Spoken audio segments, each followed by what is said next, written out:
UET का जो admission form है वो कैसे सबमिट करवाना है और उनमें किन चीज़ों का ध्यान रखना है, तो चलिए मैं आपको उसके बारे में गाइड कर देता हूँ।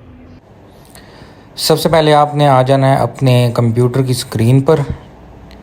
मैं इसको अपने लैपटॉप पे कर रहा हूँ, आप इसको मोबाइल के अंदर भी कर सकते हैं। यहाँ पे आपने सर्च करना है university of engineering and technology under graduate admissions. आपने इसको सर्च करना है, ये जो सामने लिखा हुआ आ रहा है यूटी यूजी एडमिशन। यहाँ पे जो पहली वेबसाइट होगी आपने इसको ओपन कर लेना है। इसको ओपन करने के बाद आप इस ऐड को स्किप कर दें। यहाँ पे आप नीचे स्क्रॉल करेंगे तो आपको यहाँ पे नज़र आएगा BS admissions bachelors in science. आपने इस पर क्लिक करना है। इस पर क्लिक करने के बाद आपने अप्लाई नाउ पे क्लिक करना है। यहाँ पे आपको सबसे पहला ऑप्शन नज़र आएगा जनरेट चालान का। यहाँ पे आपने जनरेट चालान पे क्लिक करना है। इस पर आप जब क्लिक करेंगे तो आपको 3 चीज़ें सामने नज़र आएंगी। आपने अपना आईडी कार्ड नंबर एंटर करना है, कैंडिडेट फुल नेम और मोबाइल फ़ोन नंबर, और नीचे दिया गया ज़िप कोड आपने एंटर कर देना है और जनरेट चालान पे क्लिक कर देना है। तो जो आपका जो चालान है वो जनरेट हो जाएगा। इस चालान को आप एचबीएल या यूबीएल की बैंकिंग ऐप से पे कर सकते हैं। चालान पे करने के बाद आपने सेकंड स्टेप पे आना है, एप्लीकेशन सबमिशन स्टेप। इस पे आने के बाद आपने क्लिक करना है फिल एप्लीकेशन पे, जो फिल एप्लीकेशन का जो सेकंड स्टेप है, तो इस पर हम क्लिक करेंगे। तो यहाँ पे आपने अपना आईडी कार्ड नंबर और जो आपका चालान होगा उसके ऊपर आपको एक चालान नंबर लिखा होगा, वो आपने एंटर कर देना है। जो ही आप अपना चालान नंबर वगैरह एंटर करेंगे तो उसके बाद आपको एक एप्लीकेशन का इंटरफेस ओपन होगा। यहाँ पर आप अपनी डिटेल्स फिल करेंगे, जैसे कि अपना नाम, अपना आईडी कार्ड नंबर, जेंडर वगैरह और डेट ऑफ बर्थ आपने एंटर करनी है, अपने फादर का आईडी कार्ड नंबर वगैरह, और मंथली इनकम, और अपना रिलीजन, मोबाइल फ़ोन नंबर, और सबसे इम्पोर्टेंट यहाँ पे जो चीज़ है वो है आपकी डोमिसाइल। अगर आपने डोमिसाइल बनवाया है तो वेल एंड गुड है, आप उसकी पिक्चर लेके डोमिसाइल वाले पोर्शन पे अपलोड कर देंगे।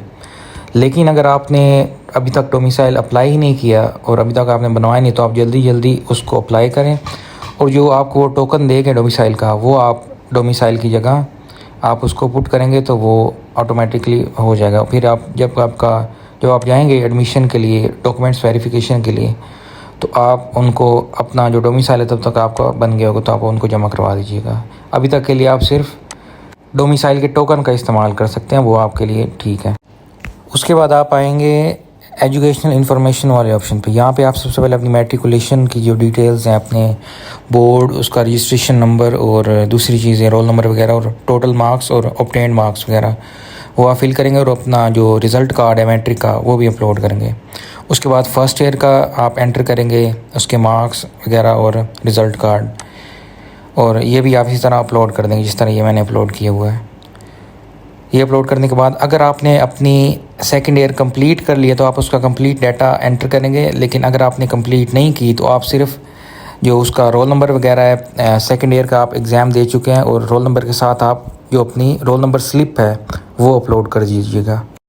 उसके बाद एग्रीगेट का स्टेप है, आप अपना एग्रीगेट कैलकुलेट कर सकते हैं, बल्कि ऑटोमेटिकली कैलकुलेट होके आ जाएगा। जिस तरह ये एग्रीगेट 80.19809 है। अब एग्रीगेट कैसे बनता है? एग्रीगेट होता है 50% एफएससी और 17% मैट्रिक, और रिमेनिंग जो 33% है वो आपका होगा टेस्ट की वेटेज का। उसके बाद आ जाती है एडमिशन कैटेगरी। एडमिशन कैटेगरीज़ में A1 है ओपन मेरिट की और A2 है ओपन मेरिट की। A1 और A2 में बेसिकली फ़ी डिफरेंस होता है, जो कि A1 की फ़ी 6,66,000 होती है, जबकि A2 की अराउंड 10 लाख होती है, और बाकी इसमें कोई इतना ज़्यादा डिफरेंस नहीं होता, बाकी स्टडी वगैरह सेम होती है। उसके अलावा M कैटेगरी होती है, जो कि UET employees, children, unmarried children वगैरह की होती है। उसके अलावा N कैटेगरी होती है। N category children of engineers, O category children of UET alumni, S category overseas Pakistanis के लिए, और T कैटेगरी होती है जो डिसेबल्ड होते हैं, disabled category, Punjab domiciled disabled candidates के लिए। उसके बाद आ जाती हैं जी प्रेफरेंसेस। अब जो एडमिशन की जो फॉर्म का सबसे इम्पोर्टेंट स्टेप है वो है प्रेफरेंसेस का स्टेप। आपने अपनी प्रेफरेंसेस कैसे ऐड करनी है?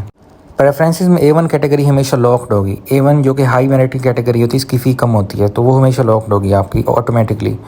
A2 कैटेगरी में आप अप्लाई करना चाहें तो वो कर सकते हैं। A2 कैटेगरी में अगर आपका मेरिट बन रहा हो तो आपका एडमिशन हो जाएगा, लेकिन अगर जो सबसीक्वेंट मेरिट लिस्ट में आपका A1 में भी अगर मेरिट बन गया तो ऑटोमेटिकली आप A1 कैटेगरी में शिफ्ट हो जाएंगे।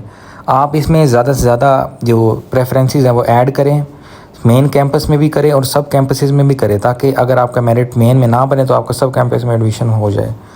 और A1 और A2 बोथ कैटेगरीज़ में आप अप्लाई करें, और इस तरह अप्लाई करें कि सबसे पहले आपकी वो प्रेफरेंस हो जो कि आपके लिए सबसे ज़्यादा इंपॉर्टेंट है, जिसमें आप सबसे पहले एडमिशन लेना चाहते हैं। उसके बाद सेकंड प्रेफरेंस पे वो प्रेफरेंस ऐड करें जो आपके लिए दूसरे नंबर पर हो, यानी अगर पहली में एडमिशन ना हुआ तो आप दूसरी में एडमिशन ले सकते हैं। इस तरह से सेट करेंगे तो आपको इंशाल्लाह एडमिशन सिक्योर होने में कोई मसला नहीं पेश आएगा। जो सेकंड लास्ट स्टेप है वो है रिव्यू एप्लीकेशन का। अब यहाँ पे जो भी आपने डिटेल्स फिल की हैं वो आप इनको रिव्यू कर सकते हैं। कोई भी मिस्टेक हो तो आप उसको देख सकते हैं और उसको दोबारा से पीछे जाके ठीक भी कर सकते हैं। और ये सेकंड लास्ट स्टेप है, ये सबमिशन के पहले स्टेप है।